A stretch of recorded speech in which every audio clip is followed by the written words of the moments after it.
characters, and this is not a character that's actually in here in this story, but this is a character that has to do with this thing. You got to look at Jonathan, who is Saul's son. Saul is the king. Now, for you guys that don't know the Bible and stuff like that, this is going to be a little Bible history, which is good. But you over here in 1 Samuel 14, you have Jonathan, and he is actually, this is before David and Goliath's time, not too long before that. But what he's doing, and we look down in 1 Samuel 14, and you can look down in verse 6, and it said Jonathan, who is Saul is the king. It says, Jonathan said to the young man who bore his armor, let us go to the garrison of these uncircumcised. It may be that the Lord will work for us, for nothing restrains the Lord from saving by many or by few. Over here in chapter 14, you have Jonathan and his armor bearer that are going to go up against these Philistines, which are the giants alone, because they're coming against the Lord's people down here. And he says over here that the Lord has delivered them into our hands.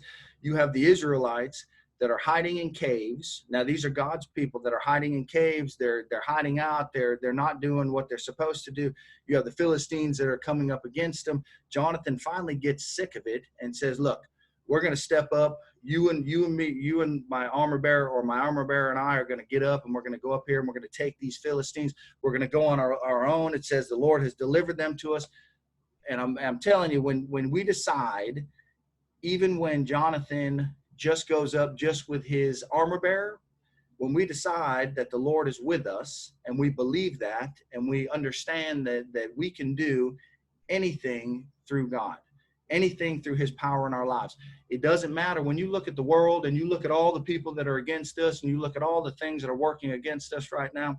It doesn't matter. If we have God with us, we can step up and do the right thing. So Jonathan right here, this is back before David and Goliath, goes up against the Philistines. And it says that as you look over in 1 Samuel 14 and over in verse 21, moreover, the Hebrews who were with the Philistines before that time went up with them into the camp from the surrounding country. They also joined the Israelites who were with Saul and Jonathan.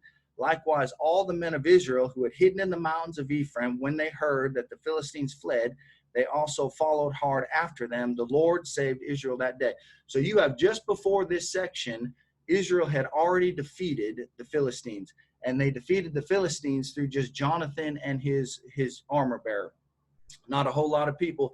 So now you come forward, and all of a sudden you have the Philistines coming back into play. They're coming back to step up against the Israelites. And the question still remains, why did they choose this time to come back and fight with the Israelites again? So the second person that we need to talk about in this story is Saul. Now, does anybody know who Saul is? Who is Saul? I've already said it. He is the king of Israel, okay? Now, Saul is the king of Israel. He's in this battle that's getting ready to go on. He is actually the leader of the army in the battle against David and Goliath. He's the one that's on top of that thing. So what do we know about Saul as a king? Is there anybody that knows anything about Saul as a king, or what had happened before this point with Saul? Let's look over there at verse 6, 1 Samuel, and let's look over at chapter 15, because I want to tell you about Saul. I want you to ask the question in your mind is, as a leader, right? Saul was the king. As the leader goes, do the people go? As the leader leads, do the people lead? As we lead as our families or our people in our lives, as we go, is that how our family goes? Yes, it is. Now, when we look at Saul over here, he is going to, let's come up to 1 Samuel. Let's look at 15, chapter 15. Saul is supposed to fight against Amalekites. Down here, and you're going to look down in verse 2. Thus says the Lord, I will punish the Amalekites for what they did to Israel. He ambushed them on the way when they came up from Egypt. Now go and attack Amalek, utterly destroy all that they have. Do not spare them. Okay, this is the command that God and Samuel gives to Saul. He wants them to fight the Amalekites and to utterly destroy them and to kill them. So it says, do not spare them anything, but kill both man, woman, infant, nursing child, ox, sheep, camel, and donkey. He's saying, look, Saul, I want you to go out. I want you to fight against these Amalekites. I want you to destroy them, utterly destroy them. Don't let anybody remain, nobody live. Does Saul follow that command? Does he do what God wants him to do in that? Because he is the king, and he's supposed to follow what God tells him to do. Just like in our lives, when the Lord tells us something, even though it doesn't make sense to us or we don't understand it, we don't know when God tells us to do something what the consequences will be if we don't fully follow what God tells us to do. How much are we going through our lives and doing half of what God tells us to do, following him halfway, going just far enough, but not all the way on what he tells us to do? Saul right here, he says, okay, I'm going to go and I'm going to fight the Amalekites. But what happens is he doesn't do what God tells him to do. He's supposed to utterly destroy them. So you have over here 1 Samuel 15, and you can look down in verse 13. It says, Samuel went to Saul. Samuel is the priest that Saul is under. Samuel is the one that God speaks to, that if Saul has a question about the Lord or needs to get to the Lord or whatever, he goes to Samuel, has him pray about it, has him anoint him, has him do things like that. It says, Saul went to Carmel, indeed set up a monument for himself, and Samuel went to Saul, and Saul said to him, blessed are you of the Lord. I have performed the commandment that you have told me of the Lord. And Samuel said to him, what then is the bleating of the sheep in my ears and the lowing of the oxen which I hear? And he's saying, well, if you followed what I told you to do, if you fully followed what I told you to do, then why am I hearing these sheep bleating? And why am I hearing these things going? And so what is he said? And Saul said, they have brought them from the Amalekites, for the people spared the best of the sheep and the oxen to sacrifice to the Lord your God, and the rest we have utterly destroyed. He's saying, look, I didn't do exactly what you wanted me to do, but I saved those so that I could sacrifice them to you, and I could bless you and bless your people. The question on that is that when God tells us to do something, we don't completely do what he tells us to do. Are we making up an excuse that, well, God, I don't want to get rid of this out of my life, or I don't want to do this, or I don't want to, whatever it is in your life that God's speaking to you to tell you to do, you're not doing it because I want to make it better for you, and I want to offer it to you. What happens down here in verse 22 of 1 Samuel 15? It says, so Samuel said, he says this to Saul because he did not fully follow what he said. He says, has the Lord as great a delight in burnt offerings and sacrifices? Now that is, does the Lord have as good a delight in our lives in the things that we're doing, whether we're giving money to people, whether we're going out visiting people, whether we're giving food to a food bank, whether we're visiting nursing homes, whatever we're doing? If we're doing those things, but we are not doing what God tells us to do in our heart and loving him in our heart and just doing all these outward works for him, is that what God wants from us? Or does he actually want us to love him with our heart and to do the things that we do because we love him? It says down here, has the Lord such a greater delight in burnt offerings and sacrifices as in obeying the voice of the Lord? It says, behold, to obey is better than sacrifice. It's saying, look, I don't want all the things that you can give me. I don't want all the stuff that you think that is going to give you a good name. And whether, I don't know, you can look at life, and you got all kinds of people nowadays that are donating to this and giving this amount of money to this, and, well, I'm going to adopt a pet, I'm going to do this. And this is saying, look, I don't want all the stuff that you think you can give me and things that you can do. I just want you to love me and do what I tell you to do in your heart. When God speaks to you and says, Chad, I want you to stop doing, like I've said before, I want you to stop smoking stogies. Well, that doesn't mean a whole lot, but if he's telling me that, then I need to follow and I need to do what he tells me to do. And that's what it said. It says it's better for you to behold, to obey is better than sacrifice, to heed the fat of rams, for rebellion is as the sin of witchcraft. Stubbornness is as iniquity and idolatry. Because you have rejected the word of the Lord, he has also rejected you from king. So why did I say all that stuff? Because now Saul, who is the king, has now been rejected of the Lord, and he is no longer he is the acting king, but he is no longer the king that the Lord has chosen. Now, when Saul was chosen as king, if we remember back, why was he chosen as king? He was chosen because he looked better than everybody else. He was bigger than everybody else. He was better looking than everybody else. And the Lord said, look, you really don't want a king, but if this is the way you're going to be, then I'll give you a king. Saul he didn't follow what God told him to do. He didn't have God's spirit on him. He didn't do the things that he was supposed to do. That was the king that they got. And now finally the Lord's like, look, you're not following what I want you to do. You're not acting the way I want you to act. I'm pulling the kingship from you. So now steps in what happens when they lose a king. What happens? You have to get another king, don't you? And so who steps up? The third player in the game, you have David, who, this is the story that we look at, David and Goliath. Okay, now David was what? He was a shepherd boy. He was out in the field. He was tending to the flock. Was he a big, good-looking, rugged, strong leader? No, that's not what he was. He was just an old shepherd boy. He was out there doing what his father told him to do. He was obedient. He was just doing his thing. And Samuel, who is the priest, he comes over and he says, look, I want you to choose another king. I've gotten rid of Saul. Saul's not doing what he's supposed to do. Saul's not where he's at. Who are you going to choose? And so he goes, I want you to go up to this group of guys up in Jesse's house, who is David's father. He says, I want you to pick a king out of them.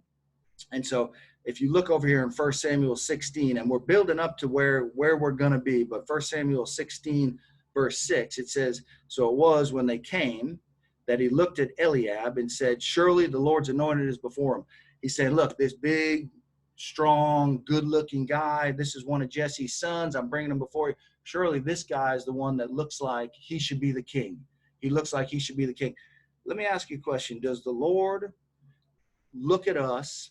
Does he see me in my appearance? Does he see what I look like? Does he see that, well, you're 6'4" and this and that? And I mean, does he care about that? Now, when we look at people in our lives, this is something good for you to think about.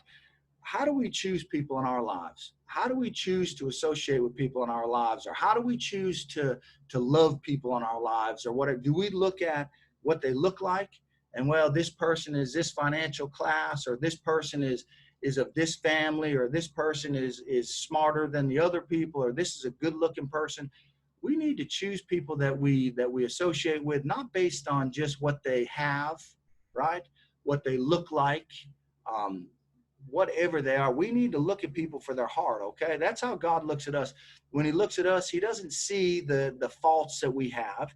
He doesn't see the things that, he doesn't see the problems or the good things or the way that we look, right? He sees our heart is what he sees. So down here it says, Samuel presents it and says, hey, look, this got to be the one, man. This is a good looking guy, man. And it says in verse 7, but the Lord said to Samuel, do not look at his appearance. He says, or on his physical stature. It says, because I have refused him. For the Lord does not see as man sees. For man looks at the outward appearance, but the Lord looks at the heart.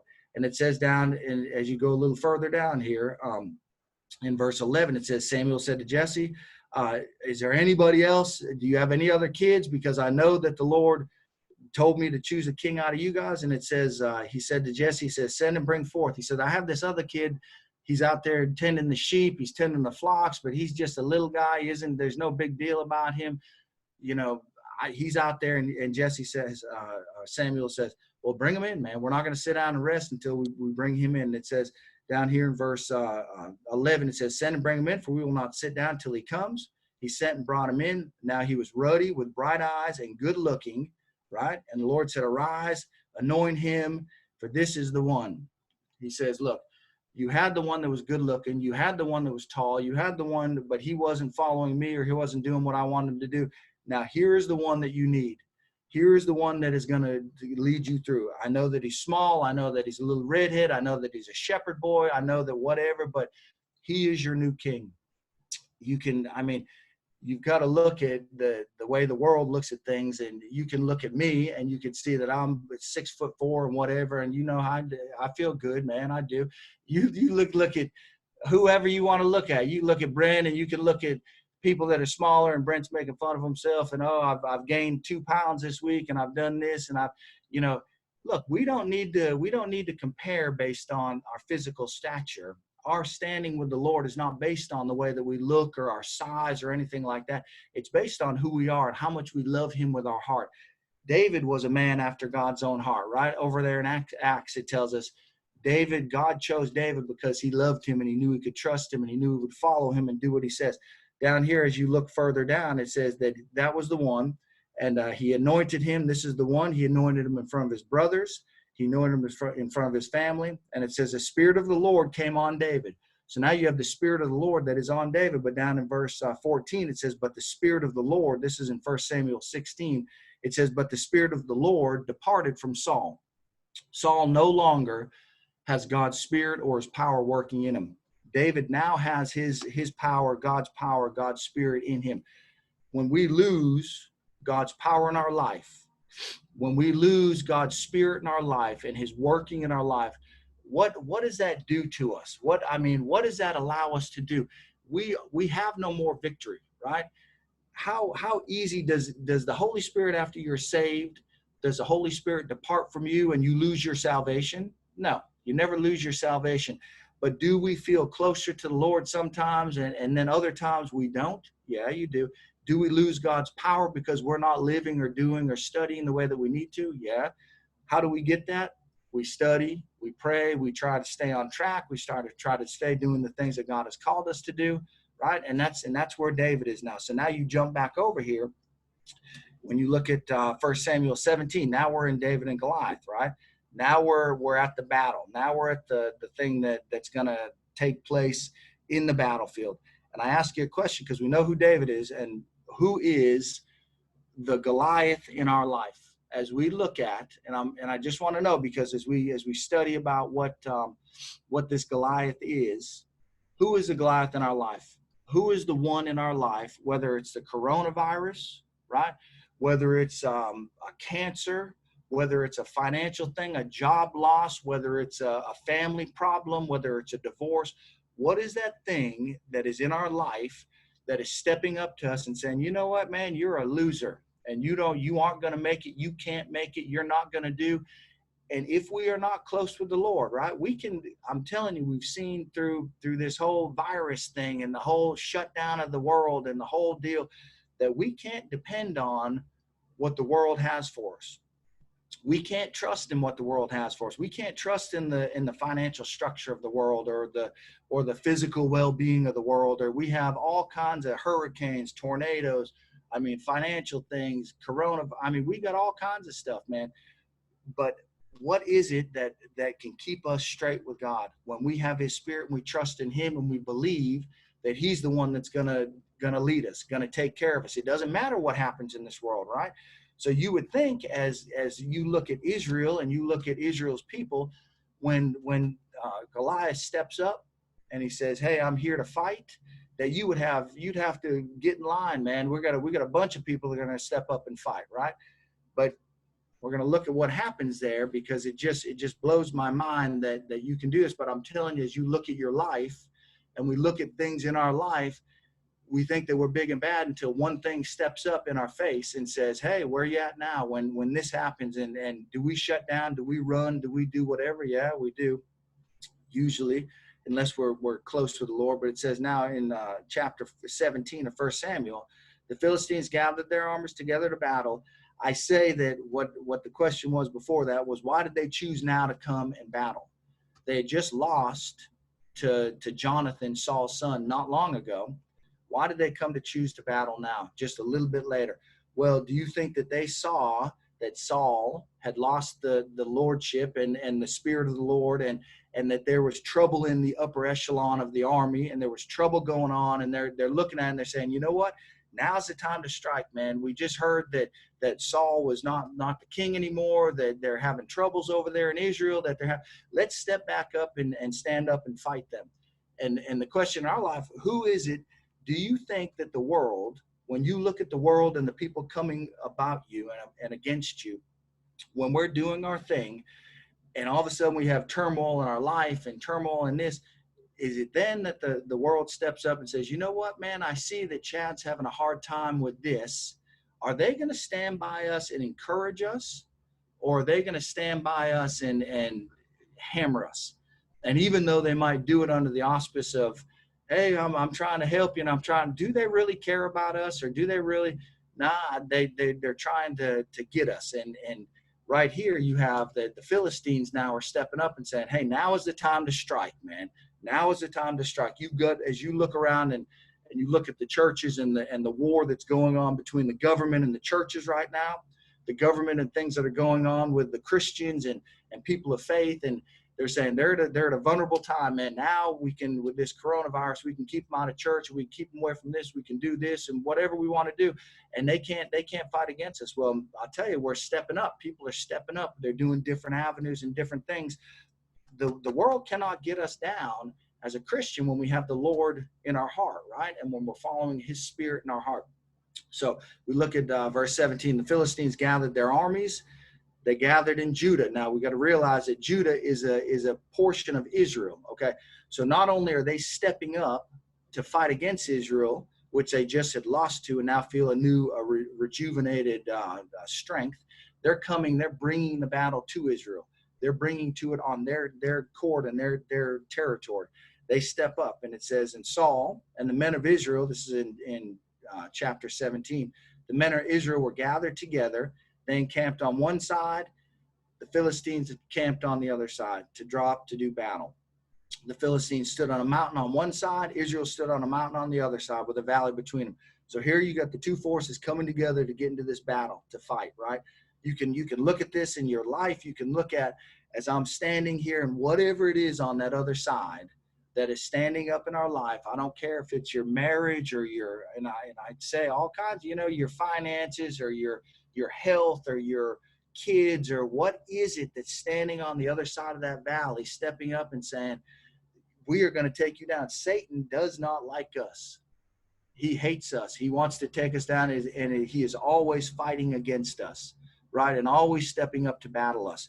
And we're standing on one side, God's people, the Philistines standing on the other side. And it says right here that a champion, this is verse 1 Samuel 17, verse 4, and it says, and a champion went out from the camp of the Philistines named Goliath. So all of a sudden, you're stepping up to battle, and here comes this champion. When they talk about a champion, they're saying that as you look down, he's from Gath. This is a land of the giants is what that is. This is a land of the giants. And it says he steps up. His height was 6 cubits and a span. What I'm researching and doing, looking at, that is, he is from 9 feet to 11 feet tall. This is not just a Bible story. This is a true story. You have this dude that steps up 9 to 11 feet tall and comes out, and you've got to figure his head's huge, his jaw's huge. He's a scary looking giant type of creature stepping up as a champion, coming out there against them. He's wearing a bronze helmet on his head. He's got a coat of mail that weighs 5,000 shekels of bronze. He's got a coat on that we couldn't even hardly pick up that is protecting him. He has this bronze helmet that's on his head. It says he has armor on his legs. He has a bronze javelin between his shoulders, and he has a staff and a spear that was like a weaver's beam. This dude stands out fully covered 11 feet. What would you do if you see this in your life coming at you? And he has a weaver's beam that is the size of a javelin that's the size of a weaver's beam, that's literally like just a beam of wood that you would see in your house. And this dude's going to use this as a javelin. When we think about giants coming in our lives, there are certain things that they're going to come at us pretty hard, right? And they're going to be big, and they're going to be scary looking, and they're going to be, how do we react to those things? How should God's people reacted when they saw this guy step up? They should have been in line saying, we know that the Lord is going to take care of us. We're going to step up and fight this guy, right? We're going to take this guy out. I'm not going to back down, but so much when people come against us in our life, we back down from them, right? We just step back and we let them walk all over us. We let them do whatever, and we just kind of cower to them. Is that what Israel did? Let's read on and see. So you have this champion Goliath with all this armor. Not only that, as you look down, it says that he has a shield bearer that went before him in verse 7. So he has a guy before him on top of that with a shield coming out, protecting him. And these Israelites are there like, what the heck, man? I don't know what to do. And he stood out and he cried out to the armies of Israel, and he said to them, what's he say? Why have you come out to line up for battle? He's saying, am I not a Philistine and you the servants of Saul, right? He's kind of cutting them down and saying that you're just servants of Saul. I'm a Philistine. Why are we lining up to battle? Back then you would have, so that you didn't have so much carnage and so much death, you would have one person step up from one side, one person step up from another side. those two would battle, so you wouldn't lose a bunch of men and a bunch of stuff. Those two would fight against each other. He's saying, look, let me step up. I'm stepping up. Now you, what does he say down here? And this is verse 8, and this is something that I've said repeatedly, and I continue to say it. But it says down here, he says, am I not a Philistine and you the servants of Saul? He's saying, look, we're opposing, let's fight. It says, choose a man for yourself and let him come down to me. That's verse 8, 1 Samuel 17:8. The question, or and I don't want to say it's a soapbox of mine, but when he says choose a man right there, how many men do we have that are willing to step up in life? As you look at life, and I don't want to go off on this whatever for too much, but man, as we look at life and we look at families falling apart and we look at people falling apart, we look at things just going haywire. Where are the men, right, that are willing to step up? I don't know who's on this thing. I don't know who will hear this, but is there a man that is willing to step up nowadays to fight for their family, to fight for their God, to fight for the things that they believe in, and to actually step up? That's what he's asking. As I look out, and I'm telling you, because I do home health, and I go out to houses and I see people and I see situations, and you can see men that are laying around playing video games, smoking cigarettes and drinking Budweiser, not doing anything. Their wife's out doing this, taking care of kids and working 2 jobs, and they have no more desire to do that. And that just drives me absolutely crazy. When he says right here, step up and choose you a man, who is the man that's going to step up to fight? Who is the man that's going to step up to honor our God? And that's what he's saying. It says, choose you a man for yourselves. Let him come down to me. He's saying, choose somebody that can fight me, that can honor your God. If he's able to fight with me and kill me, then we will be your servants. But if I prevail and kill him, we will be your servants, and you will serve us. The Philistine said, I defy the army of Israel. Really, he is saying that I defy your God. I feel like you have no power. By what you have done, look at your life, and when people look at us, do they believe we have any power through Christ? Right? Do they believe that we have the Spirit of the Lord on us, that we can get something done for him? Right? That's what he's saying. He said, I defy your army of Israel. Where are you at? And it says, give me a man that may come and we may fight together. Now this is where I want you to, this is an important verse. Verse 11 says, when Saul, who is Saul? He is the king, right? He is the leader of Israel. It says, when Saul and all of Israel heard these words of the Philistines, they were dismayed and they were greatly afraid. Now, we just looked over here that the Spirit of the Lord had left Saul. What happens when we have a leader that when a problem comes up, the leader backs down, the leader cowers in a corner, the leader starts shaking and cowering up and can't take care of the situation at hand? This is what all of Israel did, including their leader. Now, the way that we lead in our families, and I'm going to tell you, it doesn't matter if you are a mother or a father, the way you lead in your family. Do you think that our kids see the way that we lead? Do you think that the world sees the way that we lead and the things that we do? And if they see us backing down and crumpling up and giving up and not stepping forward and saying, you know what, man, there's a problem, but I'm going to step up and take care of it. I'm going to be here regardless of what happens. If our family sees us doing that, what is our family going to do? Our family in turn they're going to say, you know what, man, I saw dad and he stepped out. He couldn't do that. I saw mom and she couldn't do that. So you know what? I'm just not even going to try it, man. I'm not even going to do what I need to do. And I'm just going to and that's what the whole Israel army did. They're looking at their leader and saying, man, we need somebody to step up. And all of a sudden you have Saul saying, it ain't going to be me. He's the one that the Spirit of the Lord had departed from. He's the one that is now living out there on his own. And when we don't have God's power in our lives, I'm telling you, when the world comes up against us, it's very hard to deal with that and to take care of that and to be able to, when we get anxious and we get angered and we get discouraged and we get all this stuff, without God in our lives and without a relationship with him, it is very hard to recover from that.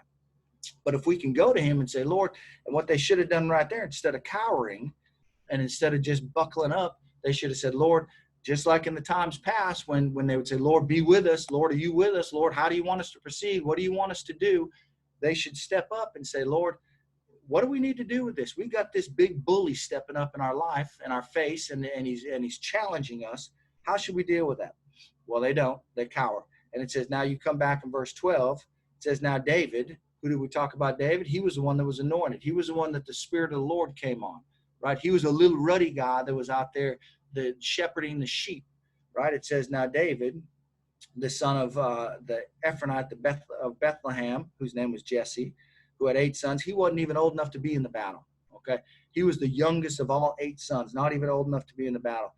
It says that David was the youngest, and the 3 oldest followed Saul. His 3 older brothers were down there fighting.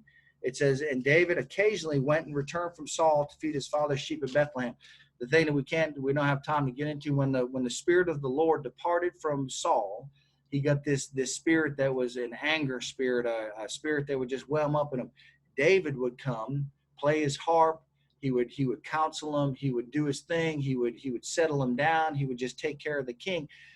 And then he would go back to his family and he would shepherd the sheep. He took his position. He is now anointed king. He is in the highest position, but he is still taking care of his family and going back and taking care of the sheep and doing the things that he's supposed to do, right? It said, but Jesse said to David, he said, take now this for your brothers, some grain and 10 loaves of bread, and see how they fare and bring back news to me. So he says, all right, David, your brothers are down here on the battlefield fighting. He has no idea what they're fighting. He has no idea that Saul or that Goliath has been challenging them for 40 days, making them cower, making them tremble, making them fall apart. He says, look, bring them down some food, go down there, encourage them, bring back news to me how they're doing. So David's like, okay, I'll go down there and I'm just doing what I'm supposed to be doing, right? He's just bringing that food down there. It says in verse 20, so David rose early in the morning, left the sheep, and he came to the camp where the army was going to fight and shouting for the battle. And it says, for Israel and the Philistines had drawn up to battle array against the army. And David left his supplies in the supply keeper and ran to the army and came to greet his brother. So he's just going down there to see what's going on in the battle, right? No intentions of anything, right? No intentions of anything. Then as he talked with them, there was the champion. So you've got David, who is a little shepherd boy. And all of a sudden, as he's down there just giving his brothers food and he's encouraging them and he's doing what his dad told him to do, you have this champion who is Goliath, who is 9 feet to 11 feet, big old brawly guy, getting more courage as time goes on because he's 40 days he has dogged them. 40 days he has gone against them. 40 days he has challenged them, and they continue to back down, and nobody will step up. Do we not think, and I was thinking this morning, as we go through our life, if we have a challenge in our life, if we have a problem in our life, if we have something going on, do we not think that after a week, maybe we would try to change direction or change the course of what we're doing, or try to change a different avenue? Maybe after a couple weeks, maybe after a month, but this is 40 days. Goliath would step up, challenge the Israelites, and they would cower and they would back down and they would go away.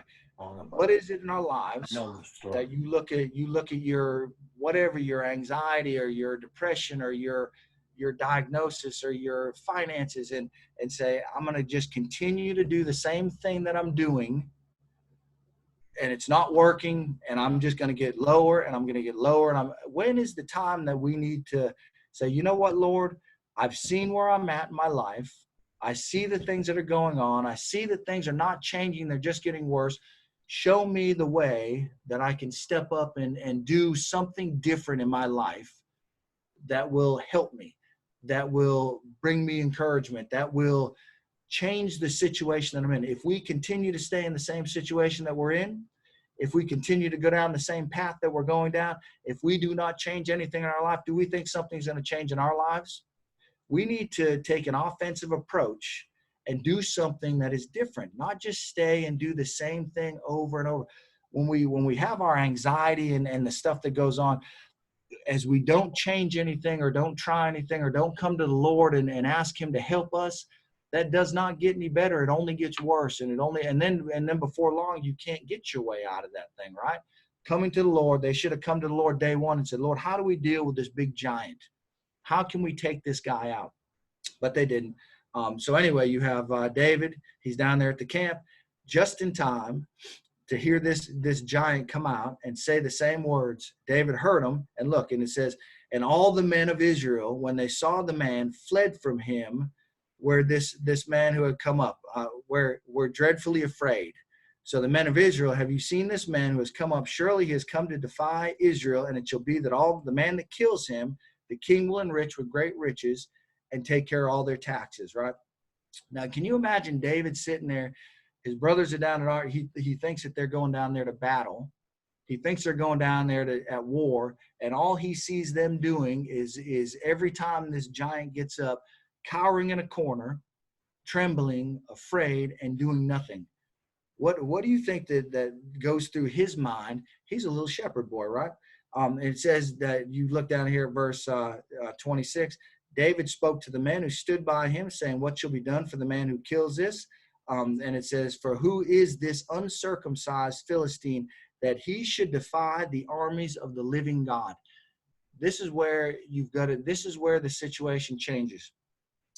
You have before, when Israel and Saul, as they were standing up and this Philistine came out and they were looking at themselves and they were thinking, he's coming against me, he's going to fight me.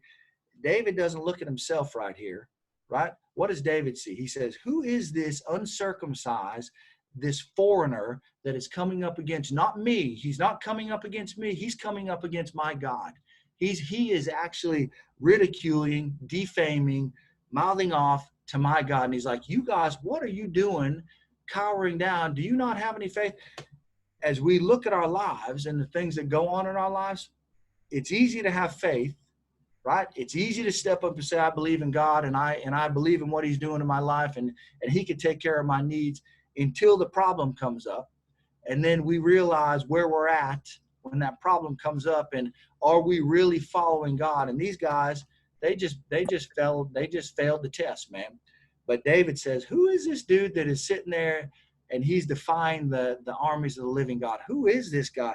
And now you look down at verse 28, and I get a kick out of this, or not a kick, but 1 Samuel 28, 1 Samuel 17:28 says, now Eliab, his oldest brother, heard what he spoke, and Eliab got angry, right?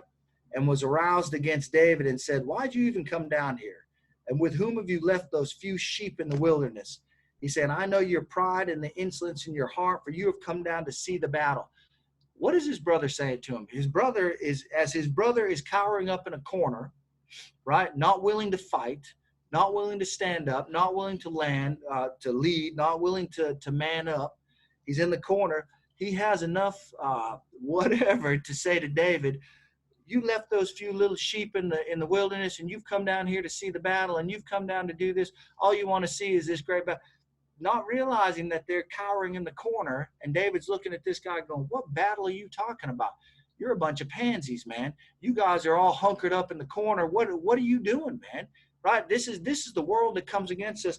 When we decide that we're going to do something for God, when we decide finally that, you know what, enough's enough and I'm going to stand up and I'm going to take my ground, and whether I haven't been praying like I should or reading the Bible or following, I'm going to step up and do that. How many people do you think are going to come against us and are going to say, what are you even doing, man? You're just doing this out of pride. You're doing this out of this, or no, this is my relationship, right? I'm stepping up because this is what I'm supposed to be doing. We are going to have so much opposition, even from our family. I mean, even more so from our family who looks at us and ridicules us and talks down to us, or people at work or whatever it is. But does he really care? I mean, does David really care? He says, look, man, my brother's knocking me down. He's doing this. So it says, I know your pride. You've come down to see the battle. Verse 29, David said, what have I done now? Is there not a cause? And he turned from him and he talked to the other ones. And then in verse 31, it says, now when the words which David spoke were heard, they reported them to Saul. Now Saul is the king. So he's saying, look, man, we have this little ruddy shepherd boy. Now Saul knows that he has been defamed from being the king. I don't know if he knows that David is the one. I don't think that he actually knows that David is the one that is becoming the king. But he says when these things were reported to him, it says he sent for him. He sent for David, right? Now, when you take a stand for God, right? When you take a stand for something, you better believe that you're going to be called out about it, right? There's going to be somebody in your life that says, so you say you believe in this. Well, let me test you on that, and let's see. And do you think the devil is not going to say, well, you said that God can take care of all things. Well, let me take your job from you. Let me take your health from you. Let me take your kids and send them on a path. And then let me see where you are and how much you really do believe in what you're talking about, right? So all of a sudden, here comes David. He goes up, and Saul sends to him. And David said to Saul, let no man's heart fail because of him, because of this giant, because of this Philistine. He says, your servant will go and fight with this Philistine. Now, what do you think that Saul is thinking on this?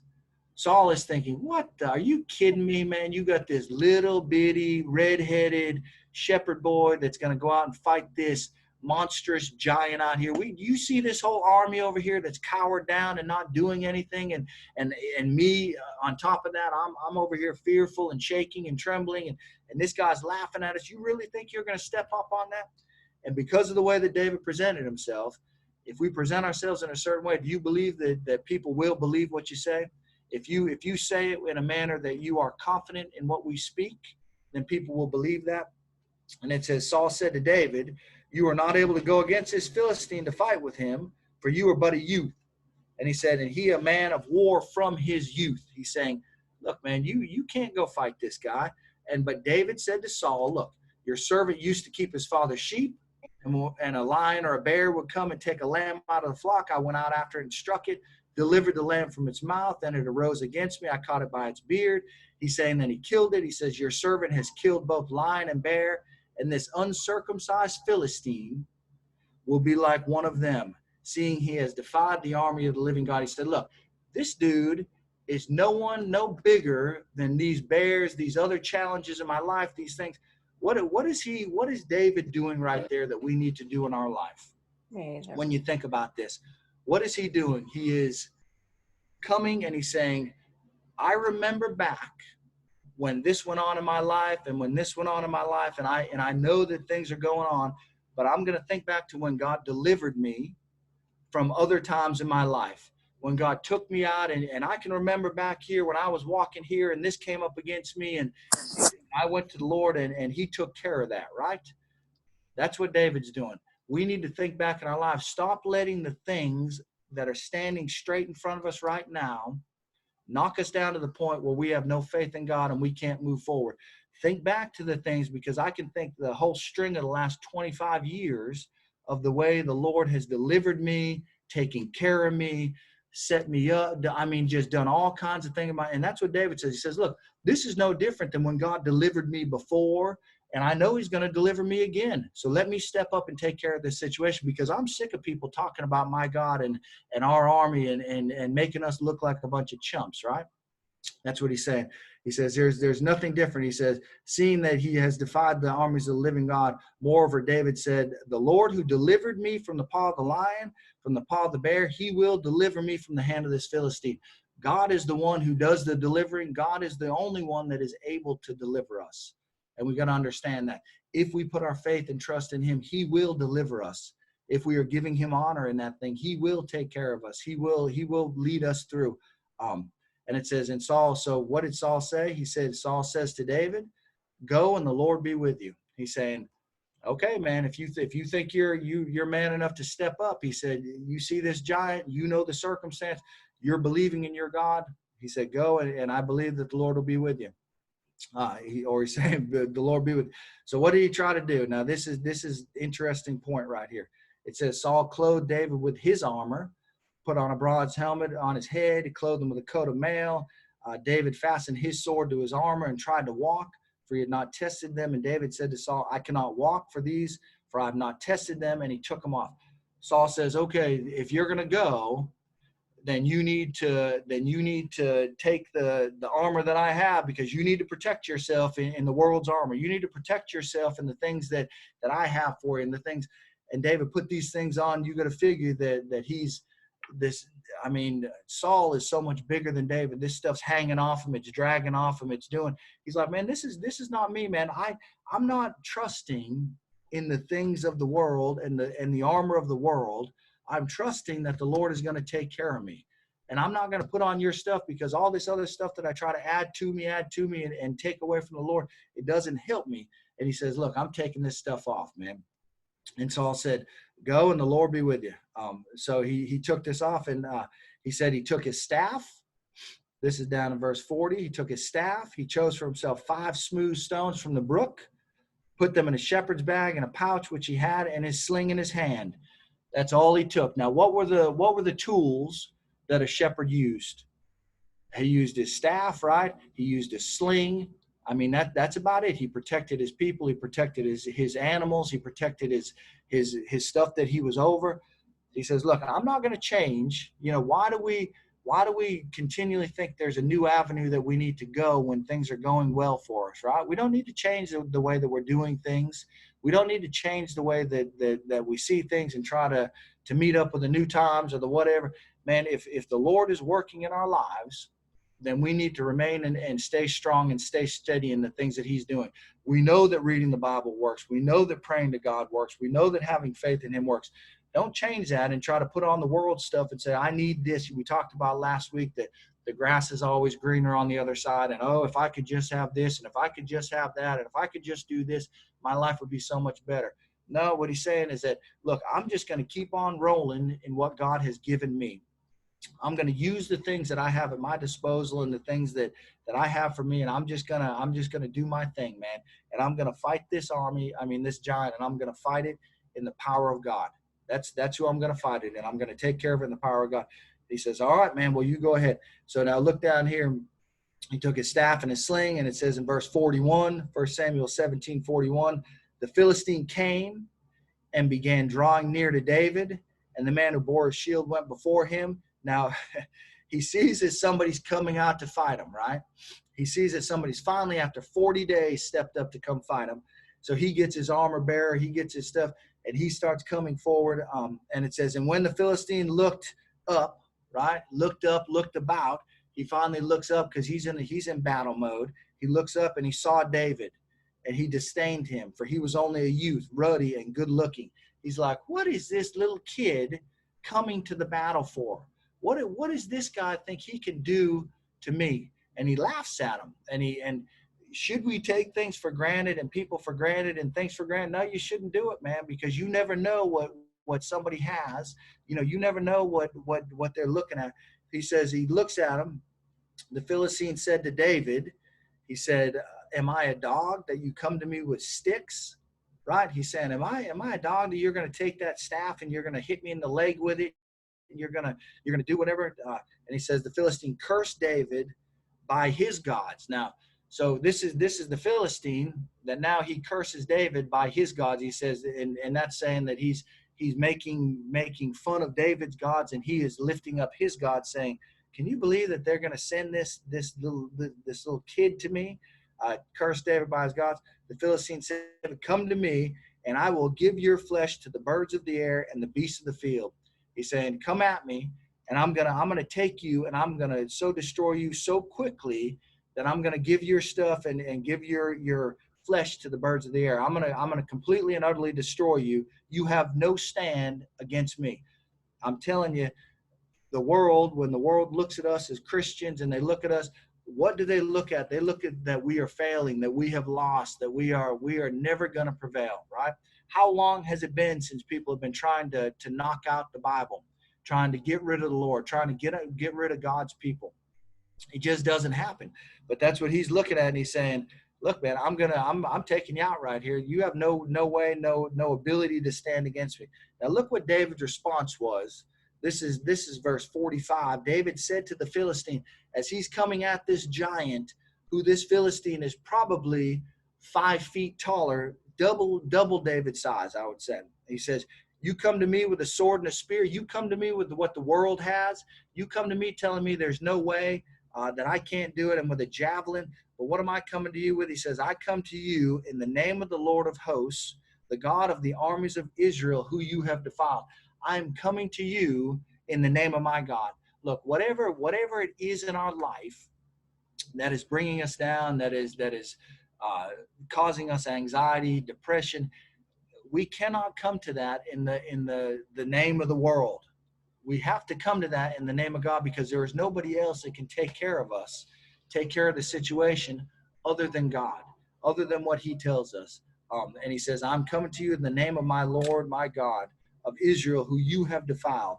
It says, this day the Lord will deliver you into my hands, and I will strike you and take your head from you. Now, David's talking this. He said, look, today is the day that you're going to die. Today is the day that I'm going to come out and I'm going to kill you. I'm not only going to kill you, but I'm going to take your head from you. The interesting thing is, what is David carrying for a weapon? You look at my time. We're about out of time. What is David carrying for a weapon? He has a staff, right? And a sling and some stones. How's he going to cut this big mug's head off? He doesn't have a sword with him. He doesn't have any capability of doing that. And he says, I'm going to take your head from you. And it said, and then all the assembly shall know that the Lord does not save with sword and spear, for the battle is the Lord's, and he will give into your hands. Now, and I got to hurry, but down in verse 48, it says, the Philistine arose, came and drew near to meet David. He's walking towards David. He's just coming to meet him. And what does it say? Did David cowardly go to him? Did David kind of slowly move to him? It says, and David hurried and ran towards the army and to meet the Philistine. He says, look, that mug picked up the pace. He ran at this big Philistine. He said, he had no fear in him, because he was trusting what God was going to do in his life and what the past circumstances, how God had taken care of him. He says, I'm going to hit this thing head on, man. I'm going to hit this thing full speed. I know my God's going to deliver me. I have the faith that my God's going to deliver me, regardless of what the circumstances look like in our lives, in our situations. We have to have the faith that God is going to deliver us. We talked about that last week. He will deliver us here and now, or he will deliver us in heaven one day, right? We will have no more pain, no more suffering, no more hard times. The Lord is going to deliver us. And it says, and he ran at him, and he put his hand in his bag, took out a stone and slung it, and struck the Philistine in his forehead. The stone sank into his head. One shot took this Philistine and hit him in the head with this stone and dropped him right where he was. And it says that there was a big victory.